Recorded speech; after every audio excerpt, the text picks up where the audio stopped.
Which California counties are the best for beginners? So this is a great question. If you're starting out, we definitely like some of the counties. Like Riverside County can be a good one, can be more affordable than like San Francisco or Los Angeles. There's lots of buildable land there. There's good population. Just keep an eye out for kind of junk parcels. San Bernardino, also another place that we like. Lots of good inventory. It's got some of the cheapest land in California, but just be careful of parcels in the middle of nowhere. We got Butte County, Kern County is good. Let's see, Fresno County as well.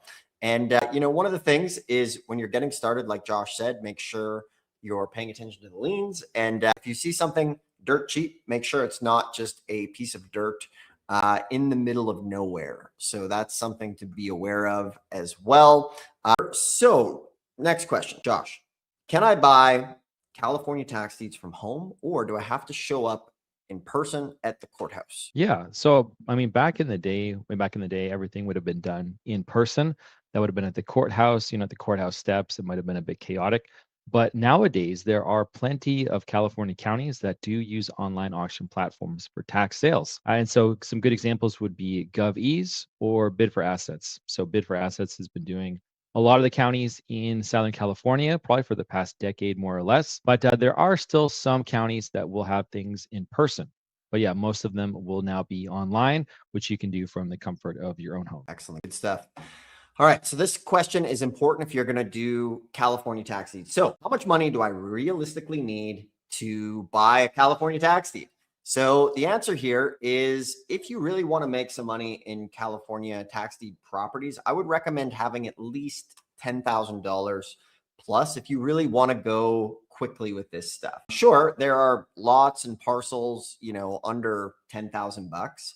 And you might even find something for a couple grand. But what we found is if you really want to go fast and make money that can actually make the needle move, if you have over 10K, you can be in the game with this stuff. You can be buying like nice pieces of land or lots in town, or maybe buy a piece of land for 10, sell it for 30 or 40. If you're getting into the $25,000 to $75,000 range, as far as how much you have to work with, can absolutely be getting into properties that are worth 150, 200,000 bucks if you keep showing up and you're consistent. You don't need $1 million with this, but if you show up with just a couple $100 and you're struggling to pay your rent or buy groceries, then obviously it's probably not going to be the best spot to start for you. But absolutely, if you have anything over 10K, you can get in the game here.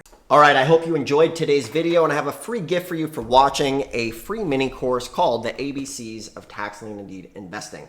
This is one of the best books on tax liens, and it is totally free as my gift to you for watching in the description below. It'll walk you through tax liens from start to finish, along with the directories with all 1,500 tax lien and deed counties put here so that you don't have to go and search around the internet to find them on your own. So the other thing I have is if you already have this book and you want to do a deep dive, my team and I have found an auction with a whole bunch of properties worth 200 to 300 grand, opening bids of just 1,600 bucks. So if you want to deep dive and attend an auction with some help, you can also schedule a free call below and we can discuss helping you in this business. Regardless, thanks for watching. You can check things out in the description below and enjoy the videos. We'll see you soon.